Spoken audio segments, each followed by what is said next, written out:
میں ہوں آقا دو جہاں حضرت محمد مصطفیٰ صلی اللہ علیہ وآلہ وسلم کے پاک شہر میں ہوں، اور یہ وہ شہر ہے جہاں آقا دو جہاں حضرت محمد مصطفیٰ صلی اللہ علیہ وآلہ وسلم پر فرشتے بھی آپ پر درود و سلام بھیجتے ہیں۔ اور اس وقت میں مسجد قباء شریف میں ہوں، جہاں آقا دو جہاں حضرت محمد مصطفیٰ صلی اللہ علیہ وآلہ وسلم مدینہ منورہ تشریف لے آئے۔ قباء کے مقام پر بنی عنائف مسجد میں آ کے اونٹنی بیٹھی، وہاں سے آپ صلی اللہ علیہ وآلہ وسلم مدینہ منورہ میں مسجد قباء کی باقاعدہ طور پر اپنے دست مبارک سے بنیاد رکھی، اور آپ صلی اللہ علیہ وآلہ وسلم کو صحابہ نے کہا کہ مکہ والے تو جب بھی چاہیں وہ عمرے کی ادائیگی کر سکتے ہیں، تو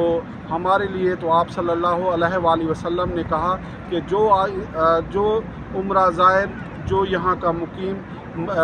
اپنے گھر سے، حرم شریف سے، مسجد نبوی شریف سے